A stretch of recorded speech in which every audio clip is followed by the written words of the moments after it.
High, good afternoon সবাইকে। আমি অনন্যা। আমাদের চ্যানেল থিঙ্ক হাই নার্সে সবাইকে স্বাগত। আমরা একটা নতুন চ্যানেল ওপেন করতে চাইছি, থিঙ্ক হাই নার্স, এবং সেখানে তোমাদের সবাইকে জয়েন করাতে চাইছি এই কারণেই যে আমাদের মেন উদ্দেশ্যটাই হচ্ছে আমরা নিজেরাও প্রিপারেশান নিচ্ছি, নিজেদের প্রিপারেশান নিতে নিতে তোমাদেরকেও সাথে একটু হেল্প করতে চাইছি, বা আমরা যেই স্ট্র্যাটেজিতে প্রিপারেশান নিই সেটা তোমাদের সাথে শেয়ার করতে চাইছি যাতে তোমাদেরও কিছুটা হেল্প হয় প্রিপারেশান নিতে।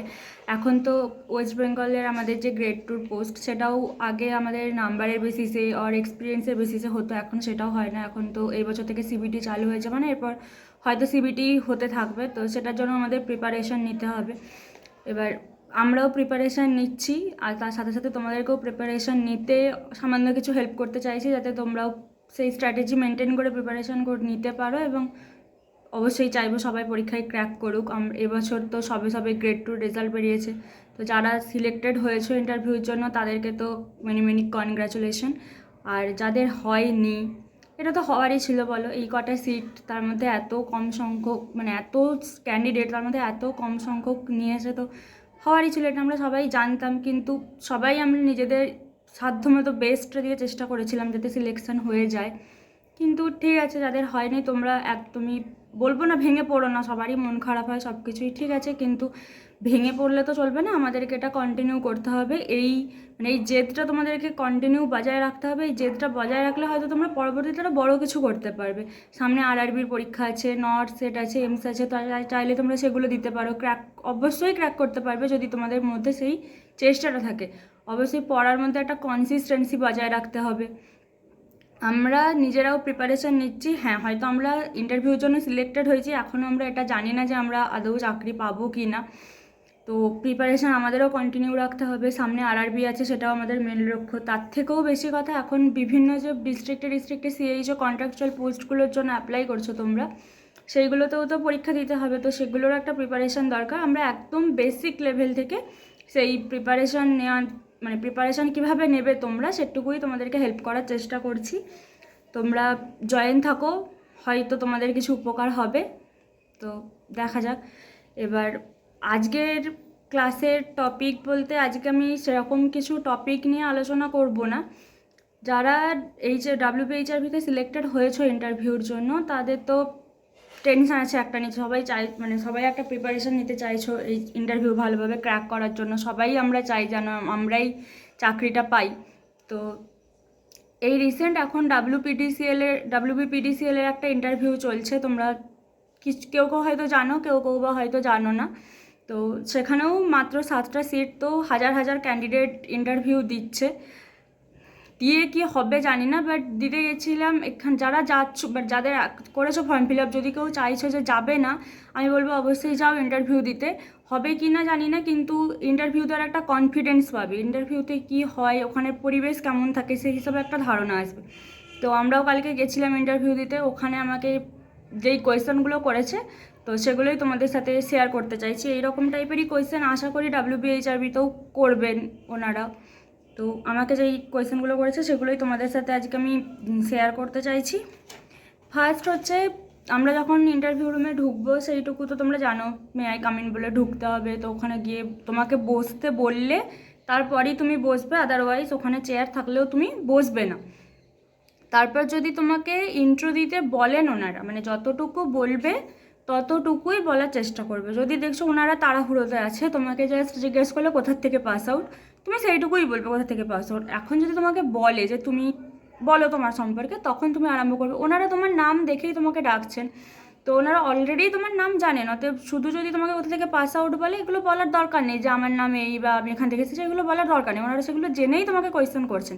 যখন তোমাকে বলবে যে তোমার সম্পর্কে কিছু বলো, তখন এটা তুমি বলার চেষ্টা করবে যে আমি এখান থেকে এসেছি, বা ওখানে তুমি মাধ্যমিক কোথা থেকে পাস করেছো, এইচএস কোথা থেকে পাস করেছো, এত টানার দরকার নেই। জাস্ট কোথার থেকে তুমি জিএনএম কোর্স কমপ্লিট করেছো কি বিএসসি কোর্স কমপ্লিট করেছো সেইটুকু বলবে, কোন ইয়ারে পাস আউট বলবে, আর এখন তুমি কোথায় করছো সেইটুকুই বলবে। মানে কতদিনের এক্সপিরিয়েন্স, কোন ফিল্ডে কাজ করছো, কোন ওয়ার্ডে কাজ করছো, এটুকু বললেই হবে। তো কালকে আমি যখন গেছিলাম ইন্টারভিউ দিতে, আমাকে জাস্ট নাম ধরেই ওনারা ডেকেছেন, ওনারা কোনো ইন্ট্রো জিজ্ঞেস করেনি, জাস্ট জিজ্ঞেস করেছিলেন আমি কোথা থেকে পাস আউট করেছি। এটুকু জিজ্ঞেস করার পরে ওনারা কোয়েশ্চেনে চলে গেছিলেন। ইভেন কোয়েশ্চেনের ক্ষেত্রে ওনারা যখন তারার মধ্যে থাকবেন, হয়তো একটা কোয়েশ্চেন জিজ্ঞেস করলো, তুমি কি মানে ওই কোয়েশ্চেনের আনসারের কী পয়েন্টটুকু শুধু বললে ওনারা হয়তো ওটাতে বুঝে যাবে যে তুমি জানো। তো বেশি এক্সপ্লেন হয় তখন করার আর দরকার নেই, মানে ওনারাই হয়তো নেক্সট কোয়েশ্চেনে চলে যাবেন যে ঠিক আছে বুঝতে পেরেছি তুমি জানো। তো ওইটুকুই, মানে বেশি বলতে গেলে হয়তো তুমি একটা কিছু বলতে গেলে সেখান থেকে ওনারা আরও সে তার ভেতর থেকে কোয়েশ্চেন ধরবে, সেটা হয়তো তুমি জানো না। তো অতটা বেশি ভেতরে যাওয়ার দরকার নেই, যতটুকু জিজ্ঞেস করবে ততটুকু বললেই এনাফ।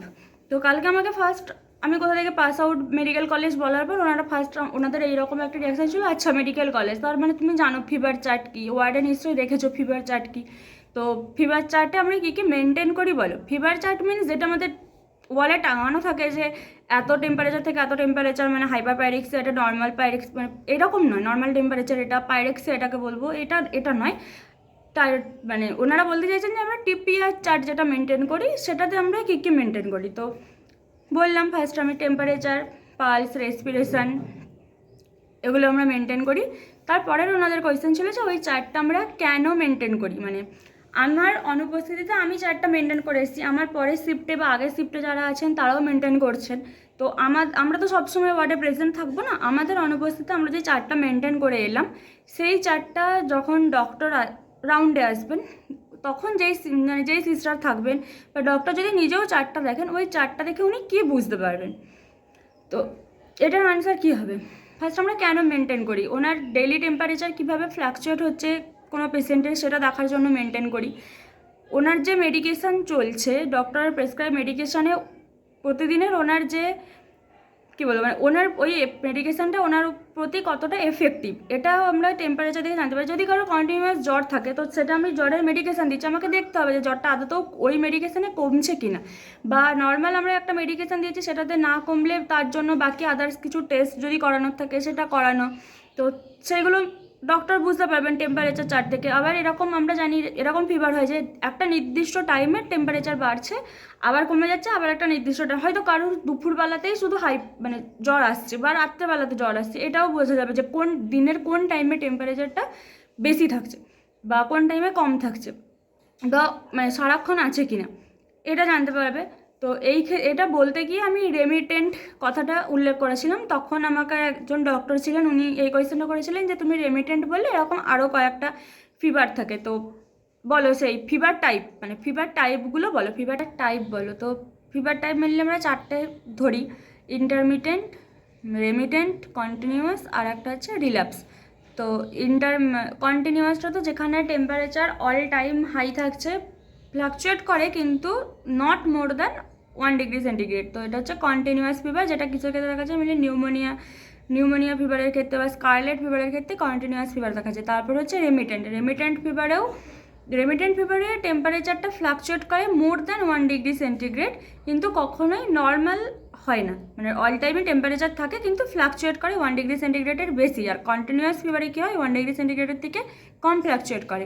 তো রেমিটেন্ট ফিভার কি স্যার মেনলি টাইফয়েড ফিভারের ক্ষেত্রে রেমিটেন্ট ফিভার আমরা দেখতে পাই। আর একটা হচ্ছে ইন্টারমিটেন্ট ফিভার হচ্ছে দিনের একটা নির্দিষ্ট সময়ে আসে আবার সেটা নর্মাল টেম্পারেচার হয়ে যায় আবার আসে, এরকম মানে হয়তো কারুর সকালবেলা টেম্পারেচার থাকছে, তারপরে হয়তো সকালের দিকে টেম্পারেচার থাকছে 10 পর হয়তো সে একদম নর্মাল টেম্পারেচার চলে আসছে, আবার হয়তো দুপুরবেলা লাঞ্চের পরে আসছে, আবার হয়তো সন্ধ্যের দিকে নর্মাল হচ্ছে আবার রাতে আসছে, এরকম একটা দিনের নির্দিষ্ট সময়ে যখন টেম্পারেচার আসে আবার নর্মাল টেম্পারেচারে ব্যাক করে আবার টেম্পারেচার আসে, এটাকে আমরা কি বলছি ইন্টারমিটেন্ট ফিভার মেনলি দেখা যায় কোনো ভাইরাল ইনফেকশন, ব্যাকটেরিয়াল ইনফেকশন এগুলোর ক্ষেত্রে ইন্টারমিটেন্ট ফিভারটা দেখা যায়। আর একটা হচ্ছে রিল্যাপস হচ্ছে মানে ডের গ্যাপে আসে, মানে হয়তো একদিন এলো টেম্পারেচার 1-2 দিন স্টে করলো, আবার হয়তো 1 উইক পেশেন্ট নর্মাল টেম্পারেচার, পেশেন্টের আর কোনো টেম্পারেচার আসছে না, আবার 1 উইক পর হয়তো আবার ব্যাক করলো, এরকমভাবে যখন আছে সেটাকে আমরা বলছি কি রিল্যাপস ফিভার। আর এছাড়া আছে ক্রনিক ফিভার, যদি কোনো পেশেন্টের fever 1 week more than 1 week continuous থাকে সেটাকে আমরা ক্রনিক ফিভার বলতে পারি। আর অ্যাকিউট যেটা হঠাৎ করে আছে 1 দিন কি 2 দিন থাকে তারপর আবার ঠিক হয়ে যায় সেটা হচ্ছে অ্যাকিউট ফিভার। চলো আমি 4টে বলেছিলাম, তো বলো ঠিক আছে বুঝতে পেরেছি তুমি জানো বলে। তারপরে আমাকে ধরে চলো যে আমরা ওয়ার্ডে টিপিআর চার্টের সাথে সাথে আর কি চার্ট মেনটেন করি পেশেন্টের। আর কি চার্ট আমরা মেনটেন করি, generally intake output chart maintain করি। এবার ইনটেক আউটপুট চার্টের মধ্যে ইনটেক মানে সারাদিন ইনটেক কী করে মেনটেন হয়, যে সারাদিন একটা পেশেন্ট যদি ওরালি ফ্লুইড নেয় তো সেটা কতটা নিচ্ছে, কারোর যদি আইভি ফ্লুইড চলে কতটা আইভি ফ্লুইড চলছে, বা আরও যদি কিছু সে নেয় তো পুরো সেটা হচ্ছে কি ইনটেক। আর আমাকে জিজ্ঞেস করেছিল যে আউটপুটটা আমরা কী করে মেজার করবো, আউটপুটের মধ্যে আমরা কী কী মেজার করি, স্টুল আর ইউরিন। তো স্টুল তো কবার পাস করছে সেটা আমরা মেনটেন করি, লিখি। আর ইউরিন কী করে মেনটেন করব, ইউরিন হচ্ছে যদি পেশেন্ট হাঁটাচলা করতে পারে, যদি মুভমেন্ট করতে পারে, পেশেন্ট নিচে উঠে বাথরুমে যাচ্ছে, ইউরিন পাস করছে, সেই ক্ষেত্রে আমরা কীভাবে মেনটেন করি, যে পেশেন্টটা কতবার ইউরিন পাস করলো, আমার শিফটে কতবার করলো আমি সেটা লিখবো, বাকিদের শিফটে যতবার করবো সেটা লিখবে। তো যখন পেশেন্ট হাঁটাচলা করতে পারছে তখন আমরা আউটপুট কীভাবে মেনটেন করবো, পেশেন্ট যতবার বাথরুম যাচ্ছে, যতবার ইউরিন পাস করছে সেই মানে ওই টাইটটা শুধু দেবো, যে একবার কি দুবার কি তিনবার এইভাবে দেবো। আর যদি কোনো পেশেন্ট বেড প্যান নেয় তো বেড প্যান যদি মেজারেবল হয় তাহলে আমরা মেজারমেন্টটা লিখবো, কিন্তু যদি বেড প্যান মেজারেবল না হয় তাহলে আমরা ওটাও ওরকমই লিখবো যে কতবার ইউরিন পাস করলো। আর যদি কারোর হচ্ছে ক্যাথেটার থাকে, ক্যাথেটার থাকলে তো আমরা অবশ্যই মেজার করব, মানে পুরো মেজারমেন্টটাই লিখবো, কি 500 ml কি 250 ml, যতটা তোমার শিফটের, মানে তুমি যখন শিফটে ঢুকছো তখন তুমি দেখে নেবে কতটা আছো, সেটাকে তুমি ডিসকার্ড করলে তারপর তোমার আবার ইউরিন এলো, তোমার শিফটের একদম লাস্টে গিয়ে আবার তুমি দেখবে যে কতটা ইউরিন আসছে, সেটা আমরা লিখবো।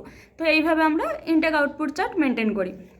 তারপরের কোয়েশ্চেন ছিল, হ্যাঁ ক্যাথেটার বলার পর আমাকে এটা জিজ্ঞেস করেছিল এবার যে ক্যাথেটার কোনো পেশেন্টের ক্যাথেটার পরানো আছে, ক্যাথেটার রিমুভের সময় আমি কি করব।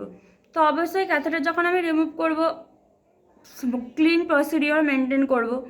ক্লিন প্রসিডিওর মেনটেন করার পর ফার্স্ট স্টেপ আমার কী হবে, একটা 10 ml সিরিঞ্জ নিয়ে আমরা ফলিস ক্যাথেটারের যে বেলুনটা থাকে ভেতরে, সেটাকে আমরা যখন ক্যাথেটার ইনসার্ট করি, বেলুনটা আমরা ওয়াটার পুশ করে ফুলিয়ে রাখি ভেতরে, যাতে ওটাই ক্যাথেটারটাকে আটকে রাখে। তো ফার্স্ট আমরা কী করি, ক্যাথেটার আউট করার সময় ওই সিরিঞ্জ দিয়ে ক্যাথেটারের ওই লুমেনটা দিয়ে জলটাকে আগে সিরিঞ্জ দিয়ে বার করি, তারপর ক্যাথেটারটাকে টানলে বেরিয়ে চলে আসে। তো এইটুকুই বলতে বলেছিল। তারপরে বলেছিল এনজি টিউবকে আমরা আর একটা কী নামে ডাকি, তো এনজি টিউবকে আমরা সাধারণত রাইলস টিউব বলি, কিন্তু ওখানে একজন ডক্টর ছিলেন, উনি আমাকে স্পেসিফিক কিছু নাম জিজ্ঞেস করেছিলেন, কিন্তু তারপর নিজেই বললেন যে ওটা কোম্পানির নাম, ঠিক আছে ছাড়ো ওটা নয়, রাইলস টিউবটা বললেই হবে। তো এনজি টিউবের আর একটা নাম আমরা জানি রাইলস টিউব। এবার এনজি টিউব যখন ধরেছিল, এবার তোমাকে এটাও জিজ্ঞেস করতে পারে যে এনজি টিউব কী কী কাজে ব্যবহৃত হয়, একটা হচ্ছে গ্যাস্ট্রিক লাভাজ আর একটা হচ্ছে গ্যাস্ট্রিক গাভাজ হয়। আমরা কী করি, এনজি টিউব দিয়ে যারা ওরালি ফিডিং দিতে পারা যায় না, যে এই সমস্ত পেশেন্টদেরকে, তাদেরকে আমরা এনজি টিউব দিয়ে ফিডিং দিতে পারি।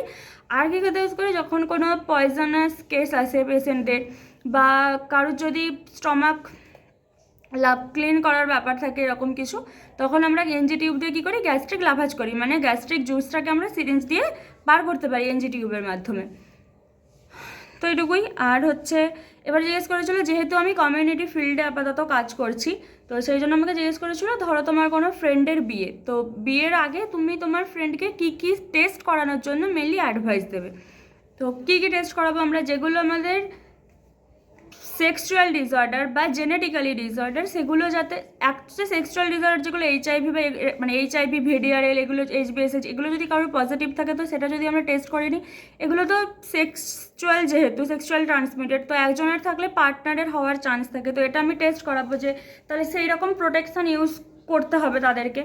এরপর হচ্ছে জেনেটিক কাউন্সিলের মাধ্যমে কী করবো, যাদের কোনো জেনেটিক ডিজিজ আছে, যেমন থ্যালাসেমিয়া, মেইনলি হচ্ছে থ্যালাসেমিয়া টেস্টটা আমরা বিফোর ম্যারেজ করে নিতে বলবো, যে যাদের মধ্যে বিয়ে হচ্ছে তারা কেউ থ্যালাসেমিয়ার কেরিয়ার কিনা বা কারোর থ্যালাসেমিয়া পজিটিভ কিনা এটা জানলে, তাহলে আমরা তাদের যে বাচ্চা হবে যখন, তাদের ক্ষেত্রে সেই জেনেটিক ডিজিজটা যাতে না হয় সেইটা চেষ্টা করতে পারবো। মানে যদি ধরো তোমার ফ্রেন্ড, তার হয়তো থ্যালাসেমিয়া কেরিয়ার আছে, সে যদি কোনো সুস্থ মানুষকে বিয়ে করে তাহলে তার বাচ্চার ক্ষেত্রে থ্যালাসেমিয়া হওয়ার চান্স খুব কম থাকবে, কিন্তু দুজনেই যদি কেরিয়ার হয় তখন তার বাচ্চাদের একজন বাচ্চার মধ্যে থ্যালাসেমিয়া পজিটিভ হওয়ার চান্স আছে, বা হচ্ছে দুজনেই যদি পজিটিভ হয় তাহলে তো কথাই নেই। তাহলে সেইভাবে থ্যালাসেমিয়া টেস্ট করে নিলে যদি একজন সুস্থ হয়, একজনের যদি কোনো কিছু না থাকে, একজন যদি কেরিয়ারও হয়, তাহলে অতটাও অসুবিধা হবে না, বাচ্চা ঠিক হবে, বাচ্চার ক্ষেত্রে তাহলে থ্যালাসেমিয়া হওয়ার চান্সটা কম থাকবে। কিন্তু যদি না, তাহলে থ্যালাসেমিয়া যাতে আমরা জেনেটিক ডিজিজগুলোকে যাতে আটকাতে পারি, সেই জন্য আমরা কী করবো, সেই জেনেটিক টেস্ট করাতে বলবো। তার মধ্যে মেনলি হচ্ছে আমরা বিয়ের আগে কী করি, মানে বিফোর ম্যারেজ আমরা থ্যালাসেমিয়া টেস্টটাই মেনলি করতে বলি। তারপরের কোয়েশ্চেন আমাকে করেছিল, হ্যাঁ, তো এখন আমি কমিউনিটিতে যেহেতু কাজ করছি, এখন মানে এই মুহূর্তে কোন ভাইরাস চলছে আর কি, মানে কোন ভাইরাস সবাই আক্রান্ত হচ্ছে, তো এটা সবাই আশা করি জানো তোমরা, নিপা ভাইরাস। এবার নিপা ভাইরাসের সাইন সিমটমস তো সেরকম স্পেসিফিক কিছু সাইন সিমটমস তো নেই এখন। এখন সাইন সিমটমস বলতে ফিভার, কাপ, কোল্ড, ভমিটিং, এগুলোই। কীভাবে ছড়াচ্ছে আমরা সবাই জানি, এটা এখন একটা বলেছে বাদুড় বা কোনো ইনফেক্টেড অ্যানিম্যাল এদের থেকেই ছড়াচ্ছে। এটা খেজুর রস থেকে মেনলি ছড়াচ্ছে, যে খেজুর রসের হাঁড়ি বাঁধা থাকে সেখানে বা ইনফেক্টেড কোনো বাদুড় বা এদের লালা রস যদি পড়ে যায় তো সেটা থেকে নিপা ভাইরাস ছড়াচ্ছে। তো এটাকে আমরা কীভাবে প্রোটেকশান দেবো অ্যাভয়েড করার জন্য, আমাদেরকে ওই ইনফেক্টেড অ্যানিম্যাল যারা আছে তাদের থেকে, মানে ইনফেক্টেড কোনো খাবার অ্যানিম্যালদের থেকে দূরে থাকতে হবে। বা এই যে খেজুর রস, এগুলো যদি জানতে পারি আমরা যে বাদুড় বা কিছুতে মুখ দিয়েছে, তো সেগুলো আমাদের এখন অ্যাভয়েড করাই ভালো। আর যার হয়েছে, যদি আমরা জানতে পারি যার হয়েছে, তার থেকে অবশ্যই ডিস্টেন্স মেনটেন করতে হবে, আমাদের আইসোলেশন মেনটেন করতে হবে। তো এইভাবে আমরা মেনটেন করতে পারি। এই কোয়েশ্চেনগুলোই আমাকে ধরেছিল। এবার ইন্টারভিউতে জেনারেলি এরকম কোয়েশ্চেনে, হ্যাঁ এর থেকে হয়তো আর একটু কঠিন কোয়েশ্চেনও ধরবে, বাট ঘাবড়ানো চলবে না। তুমি শান্ত মাথায় থাকলে তোমাকে যতটুকু কোয়েশ্চেন করছে ততটুকু বললে পারবে, আশা করি সব পারবে। আমি নিজেও জানি না আমাদের, মানে আমার নিজেরও কী হবে, বাট ঠিক আছে, চলো সবাই মিলে চেষ্টা করলে অবশ্যই হবে। আর যাদের এইবার সিলেকশন হয়নি তারা একদম ভেঙে পড়ো না, বা অনেক জায়গায় অনেক ডিস্ট্রিক্টে সিএইচও যে রিক্রুটমেন্টগুলো হচ্ছে সেগুলো সবগুলো পরীক্ষা অ্যাটেন্ড করার চেষ্টা করো, হয়ে যাবে। সবাইকে অল দ্য বেস্ট। আজকে এত অবধি। এরপর তোমাদের যেরকম সবাই জয়েন করো ক্লাস, আমাদের হোয়াটসঅ্যাপ চ্যানেলে জয়েন করো, তারপর আমরা তোমাদের ডিমান্ড অনুযায়ী ক্লাস করানোর চেষ্টা করব। আমরা দুভাগে ক্লাস করানোর চেষ্টা করছি আপাতত, যে একটা সিএইচওর প্রিপারেশনের জন্য, আর একটা একদম মানে বেসিক লেভেল থেকে আমরা মানে সাবজেক্ট ওয়াইজ ক্লাস করানোর চেষ্টা করছি। তোমাদের কোন কোনগুলো অসুবিধা, কোন কোনগুলো তোমরা বেশি পড়তে চাও, সেগুলো একটু আমাদেরকে জানাও, তো তার বেসিসে আমরা ক্লাস করানো শুরু করব। চলো আজকে এই পর্যন্তই।